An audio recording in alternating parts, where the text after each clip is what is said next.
Welcome back दोस्तों। आज मैं आपके सामने रिसेंटली ईटीवी विन नाम के एक तेलुगु ओटीटी प्लेटफॉर्म पर रिलीज हुई एक बहुत ही अच्छी फील गुड मूवी को लेकर आया हूँ। इसका नाम है मुत्तैया। एक्चुअली ये ईटीवी विन वाले सस्पेंस थ्रिलर मूवीज बनाते हैं, लेकिन इस बार एक फील गुड मूवी ऑडियंस के सामने लेकर आया है।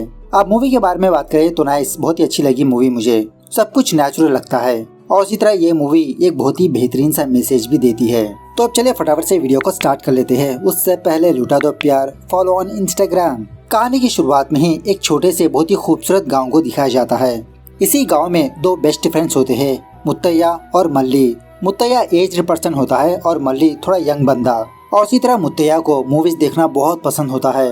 हफ्ते में 2-3 बार तो कोई ना कोई मूवी देखते ही रहता है थिएटर जाकर। मुत्तैया के घर में इसका बेटा, इसकी बहू और उसका पोता रहता है, लेकिन मुत्तैया हमेशा अपने घर में मौजूद नहीं होता। इसी गांव में एक छोटी सी जमीन होती है उसकी। उसी जमीन पर एक छोटी सी झोपड़ी बनाकर वहीं पर रहने लगता है। बस खाना वाना खाने के लिए घर पर आता है, वरना ये अपना सारा टाइम उसी जमीन के पास बिताते रहता है। और इसी तरह इसका फ्रेंड मल्ली भी इसी के झोपड़ी में सोते रहता है। खैर सुबह होने के बाद ये दोनों अपने अपने घर वापस चले जाते हैं। घर आने के बाद मुत्तैया रेडी शेडी होकर नाश्ता वगैरह करके अपने पोते को उसके स्कूल के पास ड्रॉप कर देता है। उसके बाद वो दोबारा मल्ली की दुकान के पास आता है। मल्ली की एक साइकिल रिपेयरिंग की दुकान होती है। मुत्तैया इस मल्ली को किसी को फोन करने के लिए कहता है, मतलब मुत्तैया के पास फोन भी मौजूद नहीं होता। मल्ली कहने लगता है, अरे मुत्तैया, तुम उसको जितना भी फोन कर लो वो फोन पिक नहीं करेगा, क्यों फालतू में अपना टाइम बर्बाद कर रहे हो। लेकिन मुत्तैया रिक्वेस्ट करने लगता है, प्लीज एक बार कर दो ना। सो मल्ली उसी तरह से दूसरे बंदे को फोन करने पर वो बंदा दोबारा फोन पिक नहीं करता। यहाँ पर एक और बात यह है कि मुत्तैया और मल्ली के एज के बीच काफी सारा डिफरेंस होता है, लेकिन फिर भी इन दोनों की दोस्ती कुछ अलग ही लेवल की होती है। जैसे बच्चों के बीच होती है ना दोस्ती, वैसी होती है। उसके बाद ये दोनों चाय वगैरह पीने के लिए एक चाय की दुकान के पास जाते हैं। अब न्यूज़पेपर में कोई मूवी का पोस्टर देखकर मल्ली से पूछने लगता है कि क्या लिखा है, पढ़ो। मल्ली कहने लगता है, अरे मुत्तैया, ये तो मूवी का नाम है KGF, अगले हफ्ते आने वाली है।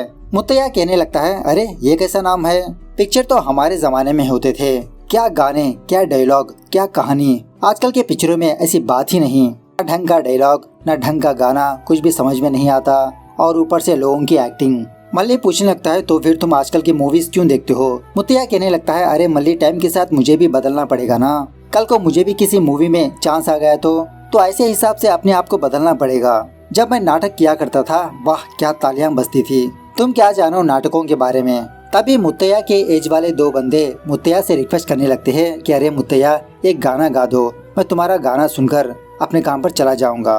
तो मुत्तैया उसी तरह से एक लोकल गाना गाने लगता है, मतलब ड्रामा में जो गाना गाते हैं ना, वैसा गाना। अब मल्ली तो इस जमाने का बंदा होता है, ये सारी चीजें इसको फालतू लगती है। खैर यह होने के बाद मुत्तैया और मल्ली अपने अपने काम पर चले जाते हैं। जब मल्ली अपनी दुकान में बैठकर काम कर रहा होता है तो उसी रास्ते से एक लड़की गुजरने लगती है। एक्चुअली मल्ली और ये लड़की एक दूसरे से बहुत प्यार करते रहते हैं। जब भी ये लड़की कॉलेज जाने के लिए बस स्टॉप पर आती, मल्ली इसी को ही देखते रहता है। और इसी तरह ये दोनों अपने ही गांव में इनडायरेक्टली बातचीत करते रहते हैं। कहने लगता है, चलो आज मैं भी तुम्हारे साथ तुम्हारे कॉलेज पर आऊंगा, क्यों ना तुम आज कॉलेज बंक करो, चलो हम दोनों कहीं दूर घूमने के लिए चलते हैं। वो लड़की कहने लगती है, नहीं नहीं, आज नहीं हो पाएगा, मेरे पापा गांव में ही है। दूसरी तरफ मुत्तैया किसी बंदे के पास आता है काम करने के लिए, मतलब टोकरियां बनाने का काम होता है। काम पर आते ही मुत्तैया वहाँ की कुछ औरतों से बातचीत करने लगता है। कुछ दिनों के बाद एक औरत की बेटे की शादी होने वाली होती है। वो औरत मुत्तैया को शादी पर बुलाने लगती है। उसी वक्त वहाँ का ओनर मुत्तैया के पास आकर हल्के से डांटने लगता है कि मुत्तैया, तुम ढंग से टोकरियां नहीं बुन रहे, मुझे कंप्लेंट्स आई है। यह सुनने के बाद मुत्तैया गुस्सा करके वहाँ से चला जाता है कि मैं इतने सालों से टोकरियां बुन रहा हूँ और तुम मेरे काम पर ही उंगली उठाने लगे, जाओ मैं तुम्हारे फालतू काम पर नहीं आऊंगा। इस तरह से अपनी TVS गाड़ी लेकर फुर हो जाता है। खैर दूसरे दिन मल्ली फटाफट से मुत्तैया के घर पर आकर इसको एक बहुत ही खुशखबरी सुनाने लगता है कि मुत्तैया फटाफट से मेरे साथ चलो, हमारे गांव में एक मूवी की शूटिंग हो रही है। मुत्तैया कहने लगता है, अरे ये बात तो मुझे पता ही नहीं, चलो चलो जल्दी चलो। इस तरह से ये दोनों उस शूटिंग स्पॉट पर आते हैं। वहाँ पर ऑलरेडी काफी सारी भीड़ होती है। सो बेचारा मुत्तैया मायूस होकर बाहर ही रुक जाता है, मतलब इतनी सारी भीड़ को धक्का देकर ये अंदर नहीं जा पाता। इसी दरमियान में गांव के दो बंदे मुत्तैया और मल्ली के पास आकर मुत्तैया का मजाक उड़ाने लगते हैं। क्यों मुत्तैया, मूवी में चांस मारने के लिए आए हो? अगर मुत्तैया को मौका दे, अभी भी मूवी में हीरो की तरह एक्टिंग कर सकता है। अरे मुत्तैया, क्यों ऐसे चक्कर में पड़े हो, जाओ जाओ। अब मल्ली को गुस्सा आकर उन दोनों को डांट टपट के वहाँ से भेज देता है। उसी वक्त असिस्टेंट डायरेक्टर किसी से फोन में बात करते हुए वहाँ से बाहर आता है। मुत्तैया रिक्वेस्ट करने लगता है कि सर मैं भी मूवी में एक्टिंग करना चाहता हूँ। एडी पूछने लगता है अच्छा क्या तुम्हारे पास कोई फोटोग्राफ्स वगैरह है, मतलब कुछ सैंपल्स वगैरह। मुत्तैया कहने लगता है सर मैंने तो नाटकों में एक्टिंग किया था।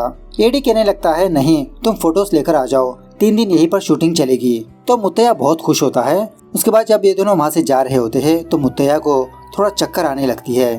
फटाफट से मुत्तैया गाड़ी रुका देता है, मतलब सुबह में मुत्तैया बीएफ नहीं किया होता। मल्ली सुसु करते हुए मुत्तैया से कहने लगता है अरे मुत्तैया तुम हैदराबाद जाकर किसी न किसी डायरेक्टर को पकड़ लो, वहाँ पर तुमको कैरेक्टर मिलेगा। मुत्तैया कहने लगता है अरे इस उम्र में मैं हैदराबाद जाकर कहाँ घूमूं, घर में मेरा बेटा बहू पोता परेशान हो जाएंगे और इसी तरह अभी तक मेरा बेटा सेटल ही नहीं हुआ, छोटी सी परेशानी आ जाएगी तो सर पकड़कर बैठ जाता है। इसलिए आसपास के गांव में जहाँ पर भी शूटिंग चलने वाली होती है तो वहाँ पर जाकर मैं उस शूटिंग को देखकर आनंद लेता हूँ। खैर दूसरे दिन मुत्तैया अच्छे से रेडी शेडी होकर किसी फोटो स्टूडियो पर जाकर जबरदस्त पोजेस में अपना फोटो शूट करवाने लगता है। दूसरी तरफ वो बंदा मल्ली अपने जीएफ से बात करने के लिए बस स्टॉप पर आता है और आज इसके जीएफ ने नए कपड़े पहना होता है। मल्ली अपने जीएफ की बहुत तारीफ करने लगता है। ये तारीफें सुनने के बाद वो लड़की कहने लगती है चलो आज तुम भी ऑटो में बैठ जाओ, हम दोनों कॉलेज तक चलते हैं। इस तरह से ये दोनों ऑटो में बैठकर ऑटो में ही एक दूसरे से बातचीत करते रहते हैं। इस तरफ वो फोटो स्टूडियो वाला बंदा 1 घंटे के अंदर ही मुत्तैया को उसके सारे फोटोग्राफ्स दे देता है। वो बंदा मुत्तैया से सिर्फ 50 रुपए मांगता है, लेकिन मुत्तैया खुशी में 100 रुपए दे ही देता है। उसके बाद मुत्तैया फटाफट से एक मंदिर के पास आता है। एक्चुअली कल इसी मंदिर के पास मूवी की शूटिंग हो रही थी, लेकिन आज यहाँ पर एक भी बंदा मौजूद नहीं होता। आसपास के लोगों से पूछताछ करने पर यही बात पता चलती है कि वो सिनेमा वाले तो कब का चले गए। ये सुनने के बाद मुत्तैया बहुत मायूस होने लगता है कि वो एडी ने कहा था कि 3 दिन वो यहीं पर रहेंगे। उसी रात मुत्तैया और मल्ली अपनी झोपड़ी पर मुलाकात करके दारू वगैरह पीने लगते हैं। इन दोनों का हर रोज का होता है ये। सो मल्ली पूछने लगता है कि क्या हुआ तुम्हारे फोटोज का। मुत्तैया कहने लगता है अरे फोटोज तो कब का आ गई, लेकिन शूटिंग की जगह पर एक भी बंदा नहीं था, सारे लोग चले गए। खैर जाने दो, इस पिक्चर में नहीं तो दूसरे पिक्चर में मौका मिल जाएगा। मल्ली पूछने लगता है वैसे भी तुमको इस उम्र में ये सारी चीजें जरूरी है, अरे चुपचाप खाना खाकर घर में लेटे रहो। मुत्तैया कहने लगता है अरे मल्ली हर कोई तुम्हारा जैसा नहीं रहता। एक बार क्या हुआ तुम्हें पता है, मेरे पास 70 रुपए थे, उन पैसों से मैं मद्रास गया। उस टाइम ये सारे पिक्चर्स वहीं पर ही चला करते थे। वहीं पर कुछ दिन रहते हुए छोटे मोटे काम करके थोड़े पैसे इकट्ठा कर लिया मैंने, किसी भी तरह से पिक्चर में एक्टिंग करने के लिए। एक बहुत बड़े पिक्चर में मुझे मौका भी मिला। उस टाइम तो मेरे खुशी का ठिकाना ही नहीं रहा, लेकिन उसी वक्त गांव से बुरी खबर भी आ गई कि मेरे पिताजी की डेथ हो गई।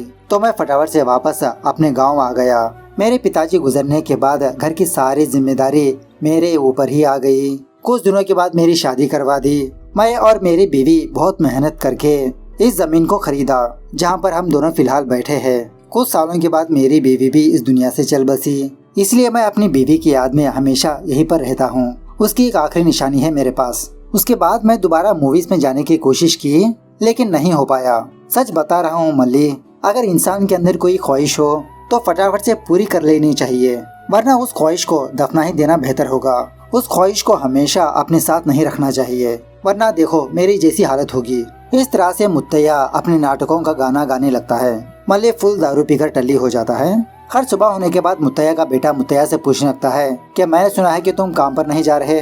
मुत्तैया कहने लगता है अरे एक छोटा सा झगड़ा हुआ, चला जाऊंगा काम पर दोबारा। मुत्तैया का बेटा दोबारा मुत्तैया से ही कहने लगता है अरे इस उम्र में छोटी से छोटी बात को लेकर तुम गुस्सा करोगे तो कैसा चलेगा। काम पर जाओगे तो थोड़े बहुत पैसे आएंगे, हमारे लिए नहीं अपने लिए तो सही। मुत्तैया कहने लगता है खैर ये सब कुछ छोड़ो, तुम्हारा काम कैसा चल रहा है। एक्चुअली मुत्तैया का बेटा टाउन में जाकर साड़ियाँ बेचने का काम करता है। मुत्तैया का बेटा कहने लगता है हाँ चल रहा है काम, मेरी तो दुकान तो है नहीं, कभी ये गांव घूमता हूँ कभी वो गांव घूमता हूँ, तुम तो अपनी जमीन मेरे नाम करोगे नहीं, अब तो मुझे घूमना ही पड़ेगा ना। इस तरह से लान तान करके वहाँ से चला जाता है। मतलब मुत्तैया के बेटे की यही ख्वाहिश होती है कि मुत्तैया अपनी जमीन इसके नाम कर दे और वो जमीन बेचकर जो पैसे आते हैं ना, उन पैसों से ये दुकान रख लेगा कपड़ों की। लेकिन मुत्तैया अपनी जमीन किसी को भी देना नहीं चाहता। इसका बेटा काम पर जाने के बाद मुत्तैया अपने पेंशन के पैसे अपने बहू को कुछ देने लगता है। मुत्तैया की बहू उन पैसों में से 500 रुपए वापस कर देती है। अरे रख लीजिए पिताजी, आप ही के काम आएंगे। उसके बाद मुत्तैया मल्ली की दुकान के पास जाता है, लेकिन मल्ली अपनी दुकान में मौजूद नहीं होता, क्योंकि वो मल्ली तो अपनी जीएफ के घर के पास जाकर थोड़ा अपनी नजरों से रोमांस करते रहता है। इस तरफ मुत्तैया अपनी गाड़ी लेकर वापस अपनी जमीन के पास जाने लगता है। तो उसी रास्ते पर मुत्तैया ये देखता है कि कुछ लोग शूटिंग कर रहे हैं। मुत्तैया फटाफट से उस जगह पर जाकर एक बंदे से पूछने लगता है, सर क्या यहाँ पर मूवी की शूटिंग हो रही है? वो बंदा कहने लगता है, हाँ ताऊ, शॉर्ट फिल्म की शूटिंग हो रही है। मुत्तैया पूछने लगता है, अरे ये कैमरा तो बहुत ही छोटा है, क्या इस कैमरे से भी पिक्चर बनाई जा सकती है? वो बंदा कहने लगता है, अरे क्यों नहीं ताऊ, आजकल तो फोन के जरिए से ही पिक्चर बना लेते हैं, टेक्नोलॉजिया बढ़ चुकी है ना। इस तरह से वो बंदा अपने फोन में कुछ वीडियोस मुत्तैया को दिखाने लगता है। मुत्तैया तो शौक में रह जाता है, अरे वाह, फोन से भी मूवी बनाई जा सकती है, अब ये बात जरूर मल्ली को बतानी पड़ेगी। इस तरह से फटाफट से मल्ली के दुकान के पास जाता है। उस वक्त मल्ली काम कर रहा होता है।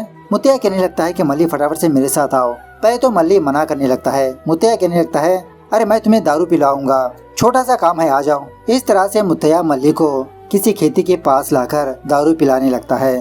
कहने लगता है, अरे मल्ली तुम जानते हो ना कि मैं नाटकों में काम करता हूँ, अच्छे अच्छे डायलॉग्स बोलता हूँ, बहुत ही प्यारे प्यारे गीत गाता हूँ। सो मल्ली मैं ये चाहता हूँ कि ये सारी चीजें तुम एक वीडियो बनाओ। मल्ली पूछने लगता है, अच्छा तो तुम टिकटॉक वीडियोस बनाना चाहते हो? मुत्तैया कहने लगता है, हाँ ऐसा ही समझो।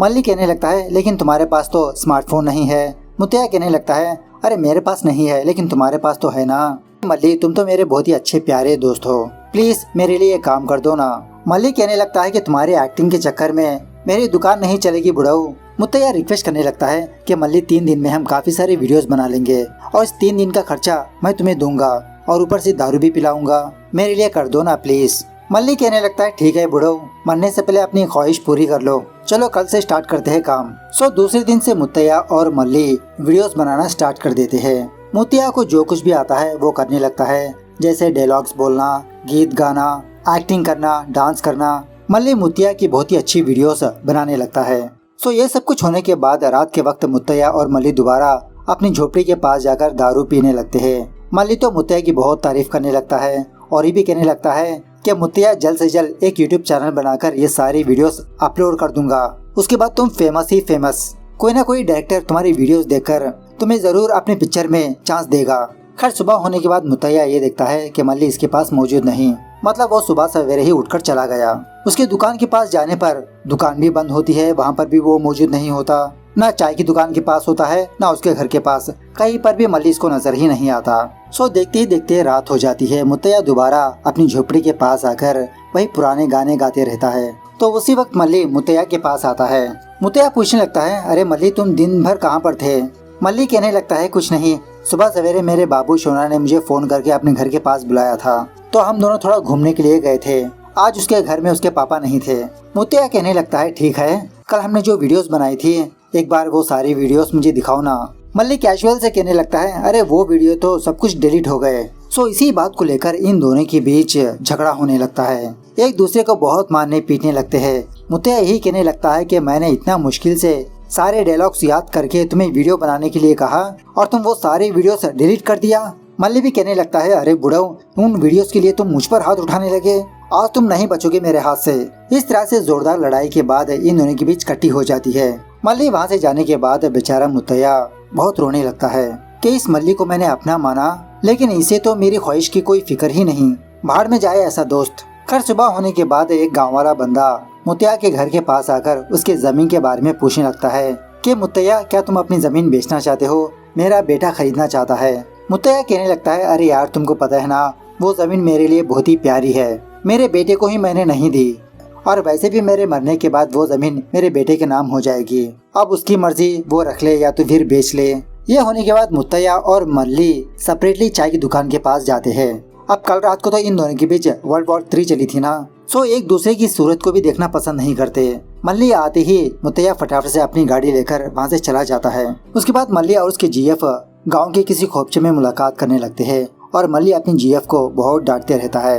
एक्चुअली रिसेंटली इन दोनों ने मुलाकात की थी ना, उस वक्त इन दोनों ने कुछ फोटोग्राफ्स और वीडियोस रिकॉर्डिंग की थी, तो मल्ली के जीएफ ने वो सारे वीडियोस और फोटोस डिलीट कर दिया। इसके साथ साथ मुत्तैया की वीडियोस भी डिलीट कर दिया। तो इसी बात को लेकर मल्ली अपने जीएफ को बहुत डांटते रहता है कि तुम्हारी वजह से उस बड़ों का मेरा बहुत बड़ा झगड़ा हो गया। इसकी जीएफ कहने लगती है, अरे गुस्सा मत करो बाबू, आज भी मेरे पापा गांव में नहीं रहेंगे, लेकिन मेरी एक छोटी सी ख्वाहिश है, मुझे तुम मूवी दिखाने के लिए ले चलो ना। मल्ली कहने लगता है ठीक है, उस बुढ़ो से मैं गाड़ी हासिल कर लूंगा। खैर उसी शाम जब मुत्तैया अपनी झोपड़ी में सो रहा होता है तो मल्ली धीरे धीरे मुत्तैया के पास आकर उसकी गाड़ी लेने की कोशिश करने लगता है। लेकिन सडनली मुत्तैया अपनी नींद से जागकर इस चीज को देखकर मल्ली को दोबारा बहुत मारने पीटने लगता है। अपनी गाड़ी मल्ली को हरगिज नहीं देता।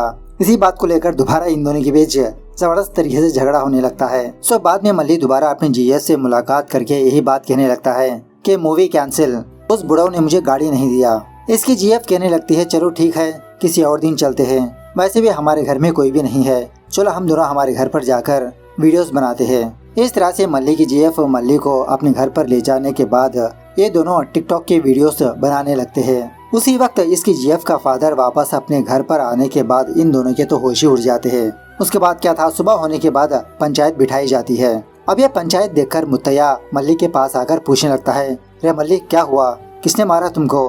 तो मल्ली के जीएफ का फादर मुत्तैया को सब कुछ बताने लगता है कि साला मेरे घर पर आकर मेरी बेटी के साथ बदतमीजी से पेश आ रहा था, इसलिए इसको मारा पीटा।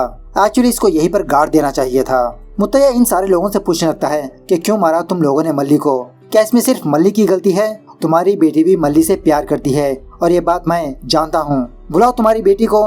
मल्ली के जीएफ का फादर कहने लगता है अरे पहले से ही मेरी बेटी की इज्जत धज्जियां उड़ा दी इसने, और दोबारा मैं मेरी बेटी को यहाँ पर क्यों बुलाऊं? नहीं, मल्ली इस गांव में नहीं रहेगा। मुत्तैया भी कहने लगता है कि मैं भी देखता हूँ कौन मल्ली को गांव से बाहर निकालेगा, गलती सिर्फ इसकी नहीं है, तुम्हारी बेटी की भी है। इस तरह से मल्ली की ही सपोर्ट करने लगता है। उसके बाद मुत्तैया मल्ली को अपने घर पर लाकर खाना वगैरह खिलाने लगता है। मल्ली से वादा भी करने लगता है कि तुम घबराओ मत, मैं तुम्हारी शादी उसी लड़की के साथ करवाऊंगा, देखता हूँ कौन माई का लाल मुझे रोकेगा।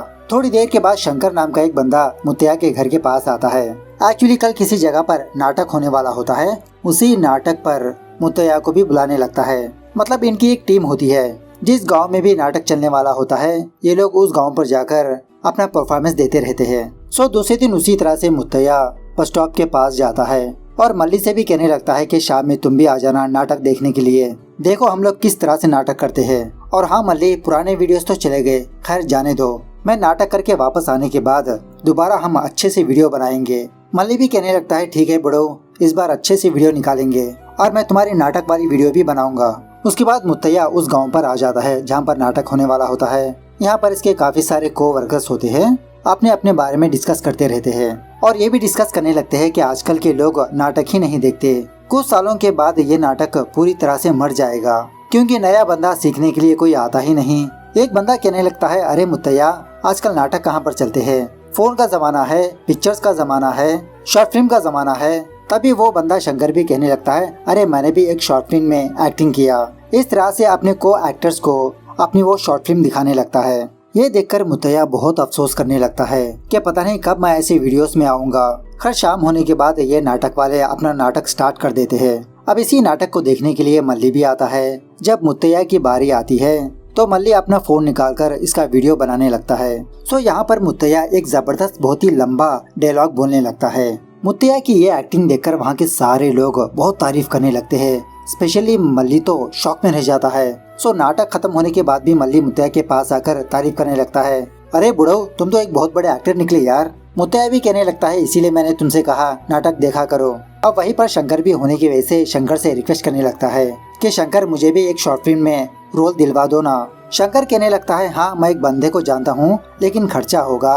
मल्ली कहने लगता है अरे शंकर भाई तुम फिक्र मत करो। सो दूसरे दिन वो शंकर एक शॉर्ट फिल्म डायरेक्टर को मुत्तैया और मल्ली से मिलवाने लगता है। वो डायरेक्टर पूछने लगता है कि कैसी शॉर्ट फिल्म में एक्टिंग करोगे। मल्ली कहने लगता है कि पूरी शॉर्ट फिल्म में मुत्तैया ही होना चाहिए। वो डायरेक्टर कहने लगता है कि तब तो तुम्हारे लिए सेपरेट कहानी लिखनी पड़ेगी, इसके लिए खर्चा भी होगा, 1 लाख रुपए एडजस्ट कर लो तुम। 1 लाख सुनते ही मल्ली शॉक में रह जाता है, पूछने लगता है क्या 10,000 में नहीं होगा। मुत्तैया कहने लगता है अरे मल्ली हम एडजस्ट कर लेंगे। वहाँ से वापस आने के बाद मल्ली मुत्तैया से यही बात पूछने लगता है कि 1 लाख रुपए तुम कहाँ से लाओगे। मुत्तैया कहने लगता है अरे मेरी वो जमीन है ना, उसको मैं बेच दूंगा, जो पैसे आते हैं वो पैसे मैं अपने बेटे को दे दूंगा और अपने बेटे के पास ही 1 लाख रुपए ले लूंगा। और वैसे भी मेरा बेटा दुकान रखने का सोच रहा है। मेरी बीवी ने कहा था तुम्हारे दिल को जब खुशी मिलेगी उस वक्त तुम इस जमीन को बेच लो। तो मूवी में एक्टिंग करना मेरी खुशी है ना, इसलिए मैं वो अपनी जमीन बेच दूंगा। देखो मल्ली, शॉर्ट फिल्म खत्म होने के बाद अगर मेरी मौत हो गई तो मेरी वो मूवी हमारे सारे गाँव वालों को दिखाओगे तुम, यही मेरी आखिरी विश है। मल्ली मुतैया को डांटने लगता है, थत, जब भी मुंह खोलते हो मरने की बात करते हो, तुम नहीं मरोगे। उसके बाद डिनर करते वक्त मुतैया अपने बेटे से यही बात कहने लगता है कि मैं अपनी जमीन तुम्हारे नाम कर दूंगा, बस मुझे 1 लाख रुपए चाहिए, वजह नहीं बताता। इसका बेटा भी कहने लगता है ठीक है, अच्छी बात है, कल ही रजिस्टर ऑफिस चलते हैं। इस तरह से बाप बेटे दूसरे दिन रजिस्टर ऑफिस जाकर मुतैया अपनी जमीन अपने बेटे के नाम कर देता है। उसके बाद इसका बेटा मुतैया को 1 लाख रुपए देता है। दूसरे दिन ये पैसे उस डायरेक्टर को देने पर डायरेक्टर मुतैया के साथ शॉर्ट फिल्म स्टार्ट कर देता है। एक्चुअली ये डायरेक्टर मुतैया के साथ एक छोटा सा फ्रॉड करता है। ये शॉर्ट फिल्म 10,000 में बनने वाली होती है, लेकिन मुतैया से 1 लाख रुपए लेता है। खैर जो भी हो, फिल्म की शूटिंग जोरों शोरों से चलने लगती है। स्टार्टिंग में मुतैया थोड़ा सा घबराने लगता है, लेकिन उसके बाद अपने ट्रैक पर आ जाता है। उसके बाद कुछ ही दिनों में ये शॉर्ट फिल्म खत्म भी हो जाती है। डायरेक्टर कहने लगता है कि अब तो एडिटिंग का काम होगा, आप दोनों 15 दिन के बाद टाउन में आ जाना, वहीं पर हम मूवी देखकर रिलीज कर देंगे। उसी वक्त मुतैया को ये बात पता चलती है कि इसकी पोते की तबीयत बहुत ही बिगड़ चुकी है। सो मुतैया का बेटा और उसकी बहू उसके पोते को लेकर टाउन जाने लगते हैं। हॉस्पिटल में एडमिट करने के बाद मुतैया का बेटा दोबारा मुतैया के पास आकर वो 1 लाख रुपए पूछने लगता है। मुतैया कहने लगता है, अरे वो 1 लाख रुपए तो मेरे पास नहीं है, वो तो खर्च हो गए। इसका बेटा शौक में रह जाता है, 1 लाख रुपए तुमने कैसे खर्चा कर दिया। मुतैया कहने लगता है कि वो शॉर्ट फिल्म बना ली मैंने। यह सुनने के बाद मुतैया का बेटा मुतैया पर बहुत गुस्सा करने लगता है, बहुत लानतान करने लगता है। यहाँ पर मेरे बेटे की जान खतरे में है और तुमको शॉर्ट फिल्म की पड़ी, इतने बड़े होकर कैसी जिंदगी जी रहे हो तुम, कहीं पर जाकर डूब मरो। इस तरह से मुतैया को काफी सारी लानतान की बातें करने लगता है। मुतैया अपने बेटे की बातें दिल पर लेकर थोड़े पैसे और उसकी बीवी के कंगन घर में ही छोड़कर चला जाता है, घर छोड़कर। बेचारा मुतैया दर बदर भटकते हुए छोटे मोटे काम करके अपनी जिंदगी गुजारने लगता है। कहीं पर भी सो जाता है, कुछ भी खा लेता है। इस तरफ मल्ली और मुतैया का बेटा परेशान हो जाते हैं। मल्ली तो मुतैया को काफी सारी जगहों पर ढूंढने लगता है, लेकिन नो यूज। इसके कुछ दिनों के बाद वो शॉर्ट फिल्म वाला डायरेक्टर मल्ली को फोन करने लगता है, कहने लगता है कि तुम लोग मेरे स्टूडियो पर आ जाओ, तुम्हारी मूवी बन चुकी है। मल्ली कहने लगता है, अरे डायरेक्टर साहब कहाँ से आए हम, उस बुढ़ऊ के घर में तो झगड़ा होकर वो बुढ़ऊ घर से भाग गया। 15 दिन हो चुके हैं, मैं हर रोज उसकी तलाश करते आ रहा हूँ, लेकिन वो कहीं पर भी नहीं मिला। एक काम करिए, आप ही मूवी रिलीज कर दीजिए और एक कॉपी मुझे सेंड कर देना। और हाँ डायरेक्टर साहब, क्या ये मूवी थिएटर में भी रन कर सकते हैं। वो डायरेक्टर कहने लगता है, हाँ कर सकते हैं, लेकिन उसके लिए 10,000 रुपए खर्चा होगा। तो मल्ली भी इसके लिए ओके कह देता है। उसके बाद दूसरे दिन मुतैया का बेटा अपने फादर की तलाश में मल्ली के पास आकर अपने फादर के बारे में पूछने लगता है। ये मल्ली मुतैया के बेटे को बहुत डांटने लगता है कि तुम्हारे अंदर अकल नाम की कोई चीज है नहीं, वो तुम्हारा बाप है, पता नहीं तुमने अपने बाप को क्या क्या बोल दिया, इसलिए वो घर छोड़कर चला गया। मुतैया का बेटा कहने लगता है, अरे मल्ली मुझसे बहुत बड़ी भूल हो गई है, प्लीज अगर मेरे पिताजी कहीं पर नजर आएंगे तो मुझे बता दो। और वैसे एक और बात बताना भूल गया मैं, तुम जिस लड़की से प्यार करते हो ना, वही उस दिन पंचायत बिठाई थी, उस लड़की का फादर अंदर ही अंदर उस लड़की की शादी करने वाला है। तो ये सुनने के बाद मल्ली बहुत ही गुस्से में अपनी जीएफ के घर पर जाता है। उस लड़की का फादर मल्ली को बहुत मार पीट कर घर से दफा कर देता है। मल्ली भी चैलेंज करने लगता है कि देखता हूँ तुम अपनी बेटी की शादी कैसे करोगे, वो मेरी है, सिर्फ मेरी। दूसरे दिन वो शॉर्ट फिल्म वाला डायरेक्टर मल्ली को ढूंढते हुए मल्ली के पास आता है, पूछने लगता है क्या मुतैया मिल गया। मल्ली कहने लगता है, अरे नहीं डायरेक्टर साहब, अभी तक कुछ पता नहीं चला। डायरेक्टर कहने लगता है, अरे तुम्हारे मुतैया के लिए एक खुशखबरी लाया हूँ, तुम्हारे मुतैया की शॉर्ट फिल्म देखकर एक बहुत बड़ा डायरेक्टर तुम्हारे मुतैया को एक बहुत बड़ी फिल्म में सेट कर लिया। मल्ली कहने लगता है, अरे वाह क्या खुशखबरी सुनाई तुमने, चलो आज उस बुढ़ो साले को ढूंढ कर ही रहेंगे, वो जहाँ पर भी नजर आए ना मुझे जी पे लात मार के घर पर लाऊंगा उसे। इस तरह से वो डायरेक्टर मल्ली मुतैया को हर जगह पर ढूंढने लगते हैं। फाइनली किसी दूसरे गांव में मुतैया इन दोनों को मिल ही जाता है। फटाफट से ये दोनों मुतैया को अपने गांव वापस ले जाते हैं। उसके बाद मल्ली और वो डायरेक्टर मुतैया की शॉर्ट फिल्म के पोस्टर्स सारे गांव में चिपकाने लगते हैं, मतलब थिएटर में ये मूवी चलने वाली है। सो मुतैया के सारे गांव वाले थिएटर जाकर मुतैया की मूवी देखकर मुतैया की बहुत तारीफ करने लगते हैं। गांव के बड़े लोग मुतैया को सम्मानित भी करने लगते हैं। सो ये सारी चीजें खत्म होने के बाद मुतैया दोबारा उसी थिएटर के अंदर आकर सीट पर बैठकर यही सोचने लगता है कि इतने सालों से मैं इसी थिएटर में बैठकर दूसरों की मूवी देख रहा था और आज मैंने अपनी मूवी ही बड़े पर्दे पर देखा। इतने सालों का मेरा सपना अब जाके पूरा हुआ, बस जिंदगी जी ली मैंने। सो थोड़ी देर के बाद मल्ली मुतैया के पास आता है, इसको बुलाने लगता है, लेकिन मुतैया के अंदर कोई हरकत ही नहीं होती, मतलब मुतैया मर चुका होता है। मल्ली कहने लगता है, अरे बुढ़ऊ, इतना जल्दी तुम इस दुनिया से चल बसे? अरे और भी काफी सारी मूवीज करना है तुमको, क्यों तुम मुझे अकेला छोड़कर चले गए? अब रात में मैं किसके साथ दारू पीऊंगा? शॉकिंग बात यह है कि मुत्तैया मरा नहीं होता, बुढ़ऊ साला एक्टिंग करते रहता है मल्ली के सामने। मल्ली मुत्तैया को डांटने लगता है कि तुम्हारी एक्टिंग मेरे सामने मत करो, थोड़ी देर तक मेरा दिल रुक गया था। यहाँ पर एक और बात यह है कि मुत्तैया ने मल्ली की शादी उसके जीएफ्स के साथ कर दी होती है। इस तरह से ये मूवी यहाँ पर दी एंड होती है। सो मूवी कैसे लगी कमेंट करके बताना जरूर। मिलते हैं अगली वीडियो में, तब तक take care, bye bye, see you soon.